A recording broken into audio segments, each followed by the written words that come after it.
And final game that's really going to matter of the day, we got 7:30, number 22, Iowa State, who's 8-2, traveling to Utah, who's 4-6. Iowa State favored by 7 points on Fox. Rocco Becht has gone 195 to 312, thrown for 2,628 yards, 17 touchdowns, 7 interceptions.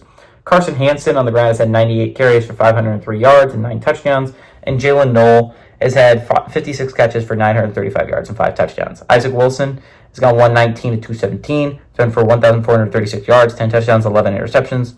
Micah Bernard has had 158 carries for 880 yards and 3 touchdowns. And Dorian Singers had 49 catches for 681 yards and a touchdown. Iowa State is 4-1 against Utah all time. Last game did go to Utah in 2019, though. Iowa State is 2-0 at Utah, and they're 1-0 in one-possession football games against the Utes. Utah's been having a rough year, right? You know, I was saying all 4 of 6 teams are built the same. This is kind of an example because this is a bad 4-6 team. Like, this is a 4-6 team that just can't do anything offensively. Yeah, sure, the Utes should have beaten BYU. That one's going to hurt. That one's going to sting for a little bit. They should have beaten Arizona State a little while ago, but they found a way to lose. But outside of that, it hasn't been close, really. They've lost 4 games, and those were games that felt like, yeah, you should lose that game. You were significantly outplayed. The Cyclones bounced back last week, right? They lost 2 in a row, won to Texas Tech on a heartbreaker that ended their undefeated season and ended them as a favorite to win the conference. And then they lost to Kansas a couple weeks later. 2 weeks ago now. That one really hurt if you're Iowa State, because that wouldn't really hurt your playoff chances. That wouldn't really hurt your chances of winning a conference title.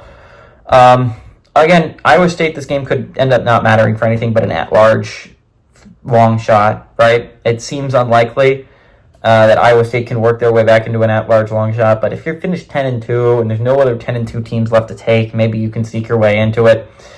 You're going to need a lot of SEC teams to lose, and you're going to need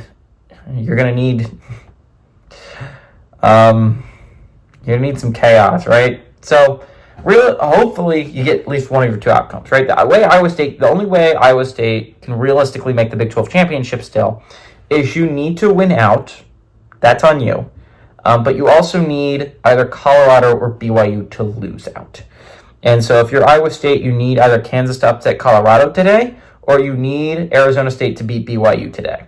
Obviously, the Arizona State one is the more likely one to happen, but either could happen. And then you're really going to be hoping and praying the last week if you can pull that off. That being said, Iowa State the Cyclones are a decent football team. I'm not going to say they're a great football team. I don't think this is a playoff caliber football team. But, you know, if a lot of teams fall, a lot of things fall their way, maybe they can sneak their way back into it.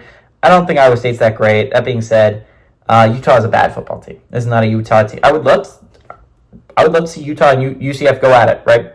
Chance to go bowling. I think it'll be a really fun game. 5-6 versus 5-6, in my opinion, is always fun. Whoever wins gets to go bowling. Whoever loses is going to be sad for the rest of the offseason because they didn't get to go bowling.